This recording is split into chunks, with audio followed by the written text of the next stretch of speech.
अस्सलाम वालेकुम दोस्तों, आप देख रहे हैं एडवांस टेक चैनल और मैं हूं यासिन अली। और आज मैं आपके लिए एक वीडियो लेकर आया हूं जिसमें दोस्तों हम बात करेंगे कि मैं अपने सोलर चार्ज कंट्रोलर की मदद से अपने पूरे सिस्टम को ऑटोमेटिकली किस तरह से ऑपरेट करवा सकता हूं। तो दोस्तों, इससे पहले मैं इसकी अनबॉक्सिंग की वीडियो लेकर आया था। उस टाइम मैंने आपको बताया था कि इसका मैं नए लाने का मकसद क्या है, इसका पर्पज़ क्या है, इसका यूज़ क्या है, उसको मैं उसकी वीडियो बनाऊँगा। तो आज फाइनली उसकी बारी है। तो दोस्तों, मैंने आपको दिखाया था मेरे सिस्टम के ऊपर, सोलर सिस्टम के ऊपर एक रिले लगी हुई है, डीपीडीटी रिले, जो कि काफ़ी हैवी रिले है, जो वापडा से सोलर, सोलर से वापडा ऑटोमेटिकली ट्रांसफ़र होती है। लेकिन दोस्तों, उस पर कुछ थोड़ी सी प्रॉब्लम ये है कि मुझे मैनुअली कभी कभी ऑन ऑफ करना पड़ता है। उसमें यह है कि जब लाइट जाती है तो ऑटोमेटिकली सोलर से बैटरी के ऊपर हर चीज़ को शिफ्ट कर देती है। जब लाइट आती है ऑटोमेटिकली वो वापडा पे शिफ्ट हो जाती है। लेकिन ये सारा कुछ ठीक चलता है, बैलेंस है हर चीज़। लेकिन मुझे प्रॉब्लम ये आती है कि दोस्तों, रात के टाइम जब हमें ज़रूरत नहीं होती तो मेरी सप्लाई चलती रहती है विदाउट एनी रीज़न। यानी कि लोड भी कोई नहीं होता, डीसी ना एसी, कोई चीज़ नहीं, क्योंकि सिर्फ एक एसी चल रहा होता है रूम में और वही यूज़ हो रहा होता है। तो मेरी सप्लाई विदाउट एनी रीज़न चल रही होती है, जिसकी वजह से सारी रात सप्लाई या तो मुझे मैनुअली उसको बंद करना पड़ता है या वो सारी रात चलती रहती है। तो दूसरा सबसे बड़ा प्रॉब्लम ये आता है कि दोस्तों, जब यूपीएस चार्जिंग पे लगा होता है, लेट्स सपोज अगर लाइट आ गई है तो फिर भी मुझे उसको शिफ्ट करना पड़ता था, कभी कभी करना पड़ता था सम टाइम। यानी कि वो एक सेपरेट है, उसके साथ मैंने एक स्विच लगाया हुआ है, लेकिन वो प्रॉपर एक होता है ना, फुली ऑटोमेटिकली वो नहीं है, लेकिन थोड़ा मैनुअल है, थोड़ा ऑटो है। तो मैंने सोचा उसको फुली ऑटोमेटिक किया जाए, तो उसके लिए ये मैं सोलर चार्ज कंट्रोलर लेकर आया हूँ। तो उसके लिए दोस्तों करना कुछ ये है कि बहुत ही इजी सा स्टेप है, वो मैं अभी आपको करके दिखाता हूँ करना क्या है। तो अनबॉक्सिंग की वीडियो तो मैं पहले लेके आ चुका हूँ, आज इसकी फ़ाइनल फिटिंग की बारी है। तो यहाँ पे टेम्परेचर सेंसर लगा लेना है, सेम यहाँ पे बैटरी के टर्मिनल लगा लेने हैं, बैटरी के दो वायर्स नेगेटिव और पॉजिटिव वो भी मैं लगा लेता हूँ।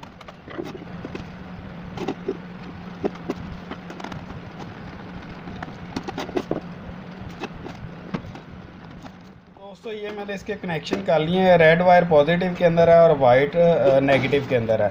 ज़्यादा मोटी वायर यूज़ करने की कोई ज़रूरत नहीं है, क्योंकि मैंने इसके ऊपर लोड नहीं चलाना, सिर्फ इससे मैंने स्विचिंग करवानी है, रिले ऑन ऑफ करवानी है। तो उसका मैं अभी आपको करके दिखाता हूँ। ये कनेक्शन मैंने कर लिया। मैं ये वाले दूसरे एंड पे जो दो टर्मिनल हैं उनको बैटरी के साथ लगा देता हूँ।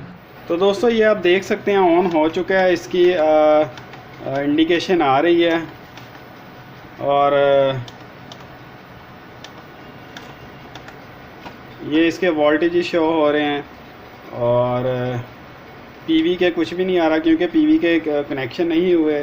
लेकिन बैटरी गुड कंडीशन में है, आउटपुट पे लोड भी जा रहा है, 13.5 वोल्ट हैं। तो 31 डिग्री सेंटीग्रेड टेम्परेचर है। उसके अलावा दोस्तों, पीवी पे लोड कोई एम्पेयर नहीं आ रहे, आउटपुट पे भी लोड पे भी कोई एम्पेयर नहीं आ रहे, क्योंकि मैंने कोई चीज़ नहीं लगाई हुई। और एम्पेयर आवर भी 0 है, क्योंकि अभी मैंने इसको स्टार्ट किया है। और ये सेटिंग है पीवी ऑफ, यानी कि 14.2 वोल्ट पे जब बैटरी फुल हो जाए तो ये पीवी से इनपुट लेनी बंद कर देगी यहाँ से और बैटरी का फुल इंडिकेट करवाएगी। लोड ऑन है, यानी कि जब आपकी बैटरी लो होके आपका कंट्रोलर हर चीज़ को बंद करवा देगा तो दोबारा 12.6 पे जाके आपका लोड ऑन होगा और ये 10.7 पे जाके आपका लोड ऑफ करवा देगा। जब आपकी बैटरी 10.7 वोल्ट रह जाएगी तो हर चीज़ बंद हो जाएगी। 24 आवर लोड ऑन है, ठीक है। और अब चलिए ज़रा देखते हैं मज़ीद इसको मैंने अब क्या करना है। अब दोस्तों, करना कुछ ये है कि मैंने इसकी सेटिंग वगैरह चेंज कर देनी है, क्योंकि ये वाली सेटिंग मुझे नहीं चाहिए। लेकिन उससे पहले ये जो आउटपुट के दो कनेक्शन हैं इसको मैं लगाऊंगा अपनी इस रिले के साथ, ताकि ऑटोमेटिकली ये रिले ऑपरेट हो और मुझे बार बार इस स्विच का इस्तेमाल करना मैं बंद कर दूँ।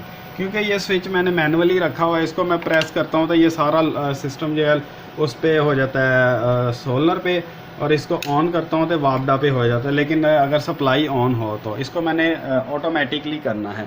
तो इसकी आउटपुट पे जो प्लस माइनस है, पॉजिटिव और नेगेटिव, इससे मैं दो केबल्स और निकालता हूँ और मैं आपको दिखाता हूँ मैंने इससे करना क्या है।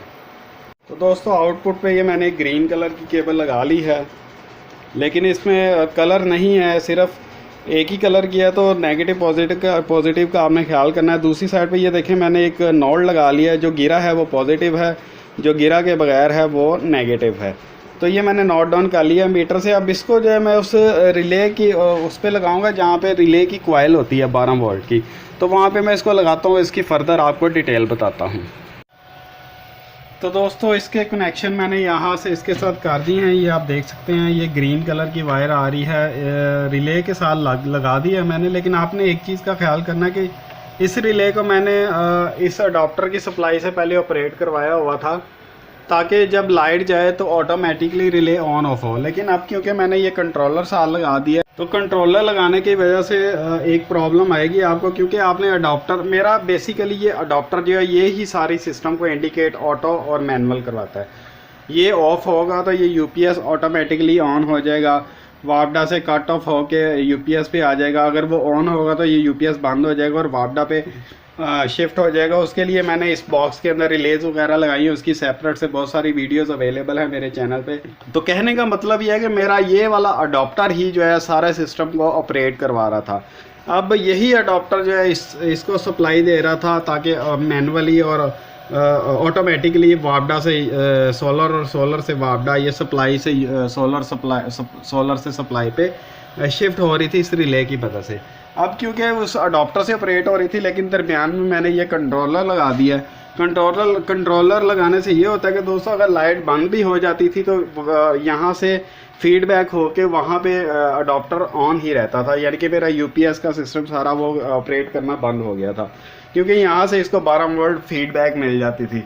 तो उसके लिए मैंने दरमियान में ये एक डायोड लगा दिया, ताकि ये बैक साइड पे अडॉप्टर की तरफ बैक साइड पे करंट को पास न होने दे। उधर से अडॉप्टर से अंदर ले आए कोई मसला नहीं, लेकिन वापस ना जाने दे।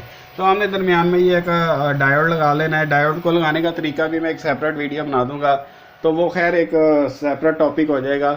लेकिन अगर आपको इलेक्ट्रॉनिक्स का पता है तो आप दरमियान में ये डायोड लगा सकते हैं। तो दोस्तों चलिए ज़रा मैं आपको फर्दर इसकी सेटिंग बताता हूँ कि मैंने करना क्या है। और हाँ, एक और बात मैंने करनी है, वो ये है कि इस सप्लाई को ऑन ऑफ जो है ये मेन 220 वो भी इस रिले से ऑन ऑफ करवानी है। तो पहले मैं उसको भी सेट कर लूँ, फिर मैं आपको दिखाता हूँ। तो दोस्तों ये DP-DT रिले की मैंने थोड़ी सी टेप उतार ली है। एक साइड मैंने इसकी DC के लिए यूज़ की थी, इसकी एक साइड जो है मैंने वो यूज़ की हुई थी सप्लाई से सोलर और सोलर से सप्लाई पे शिफ्ट करने के लिए। वो इस साइड पे 3 कनेक्शन को यूज़ किया। और अदर साइड जो 3 है इसको मैंने टेप उतार लिया। इसमें जो नॉर्मली क्लोज है उसको छोड़कर जो नॉर्मली ओपन होता है उन 2 पॉइंट्स को मैं यूज़ कर लूँगा इस सप्लाई को ऑपरेट करवाने के लिए। तो चलिए ज़रा इसके पहले मीटर से कनेक्शन चेक कर लेते हैं, कौन से नॉर्मली ओपन है और कौन से नॉर्मली क्लोज हैं। ये नीचे वाले 2 कनेक्शन जो हैं ये यूज़ हो रहे हैं, तो इनको हम यूज़ कर लेंगे। तो चलिए ज़रा सप्लाई की इस केबल को जॉइंट पहले लगा, उस जॉइंट को जो है मैं यहाँ पे लगा देता हूँ। तो जैसे यहाँ से इसको रिले को सप्लाई मिलना बंद होगी, जैसे मैं ये स्विच को ऑफ़ करता हूँ तो साथ ही सप्लाई ऑन हो जाएगी और मेरा ऑटोमेटिकली सारा सिस्टम जो है वो वापडा पे ट्रांसफ़र हो जाएगा। यानी कि अब ये फुली ऑटोमेटिकली वापडा पे चल रहा है, इसमें किसी किस्म की वो मुझे चेंजिंग नहीं करनी पड़ेगी, ना दिन के टाइम ना रात के टाइम। और अब फाइनली अब बारी आ जाती है कंट्रोलर की सेटिंग की। तो कंट्रोलर को मैंने इस तरह से सेट करना है दोस्तों कि जैसे मेरी बैटरी जो है वो यहाँ से 13 वोल्ट रह जाएं या 12.5 वोल्ट रह जाएं, तो ये जो है इसको सप्लाई देना बंद कर दे, यानी कि ये यहाँ से बंद हो जाए और वहाँ से ऑटोमेटिक मेरी सप्लाई ऑन हो जाए और मेरा सारा लोड वापडा पे ट्रांसफ़र हो जाए। और जैसे ये 14 वोल्ट पे जाए तो सप्लाई ऑफ हो जाए, ऑटोमेटिकली सारा मेरा सेटअप जो है वो सोलर पे ट्रांसफ़र हो जाए। तो इसकी सेटिंग करनी है। पीवी ऑफ को जो है वो मैं कर दूंगा, पीवी ऑफ कह रहा हूँ, लोड ऑफ को कर दूंगा मैं 13 वोल्ट या 12.5, जैसे आपको ये बेहतर लगे। वैसे 13 ठीक है, ताकि आपकी बैटरी मैक्सिमम जो है वो रिज़र्व रहे, यानी कि बैटरी आपकी फुली चार्ज रहे और ज़्यादा से ज़्यादा आपका सोलर यूज़ हो। और इस दूसरी जो है वो 14 वोल्ट्स की मैं सेटिंग कर दूंगा। अभी मैं आपको करके दिखा देता हूँ। ये आप देख सकते हैं लोड ऑन की सेटिंग जो है 14 वोल्ट पे है, जबकि लोड ऑफ की 13 वोल्ट पे है। तो ये फुली मेरा जो सारा सिस्टम है सोलर का वो फुली ऑटोमेटिकली हो गया है। अब इसकी एक और सेटिंग है, वो है जो आवर की सेटिंग, कितनी देर इसका लोड चलना चाहिए। तो रात 12 बजे के बाद ये 24 आवर है, इसको मैं चेंज करके कर देता हूँ 13 आवर, यानी कि रात 1 बजे ये खुद ही सप्लाई को बंद करवा देगा, हर चीज़ ऑटोमेटिकली ऑफ करवा देगा। ये सेटिंग भी होगी। अब दोस्तों मेरा सारा सिस्टम जो है ऑटोमेटिकली काम करेगा। तो दोस्तों फाइनली आप इससे डिजिटली स्विचिंग भी करवा सकते हैं अकॉर्डिंग टू वोल्टेज। जिस वोल्टेज पे आप चाहते हैं कि इसको आगे सप्लाई दे के किसी चीज़ को ऑफ करवा दे या किसी चीज़ को ऑन करवा दे, तो आप आगे रिले भी फर्दर इसके साथ रिले लगा के भी चला सकते हैं। इसको डिजिटल टेम्परेचर सेंसर या थर्मोमीटर के तौर पे भी यूज़ कर सकते हैं, डिजिटल एम्पेयर मीटर के तौर पे भी यूज़ कर सकते हैं। इसी को आप यूज़ करते हुए बहुत सारे फ़ायदे उठा सकते हैं और ये इतना कोई महंगा नहीं है, 800 रुपये का। वैसे अगर आप कोई मैनुअल सर्किट लेते हैं जिसके अंदर वेरिएबल से आपको एडजस्ट करना पड़ता है, तो उसको से आप मीटर लगा के आपको ट्यून करना पड़ता है मैनुअली, और उसकी एक्यूरेसी भी इतनी ज़्यादा नहीं होती। तो उसी के ऑपोजिट वो भी 300-400 का सर्किट मिलता है जो कि मैनुअली रेजिस्टेंस से उसको ऑपरेट करवाता है। तो ये 800 रुपये का आप लें, आप इससे बहुत बेशुमार फ़ायदे ले सकते हैं। तो दोस्तों ये तो थी मेरी आज की वीडियो। उम्मीद करता हूँ आज की आपको मेरी वीडियो पसंद आई होगी। अगर मेरी वीडियो पसंद आई है तो मेरी वीडियो को लाइक करें, अगर आपको नहीं पसंद आई तो आप इसको डिसलाइक भी कर सकते हैं। इसके अलावा दोस्तों अगर आपको कोई क्वेश्चन है तो वो भी आप कमेंट्स बॉक्स में मेरे से पूछ सकते हैं। और दोस्तों मेरी वीडियोज़ को अपने दोस्तों के साथ भी शेयर कीजिए, और अगर अभी तक आपने मेरे चैनल को सब्सक्राइब नहीं किया तो मेरे चैनल को सब्सक्राइब कर लें, और नोटिफिकेशन हासिल करने के लिए बेल के बटन पर क्लिक करना मत भूलिएगा। दोस्तों आज के लिए इतना ही, मुझे इजाज़त दीजिए। अल्लाह हाफिज़।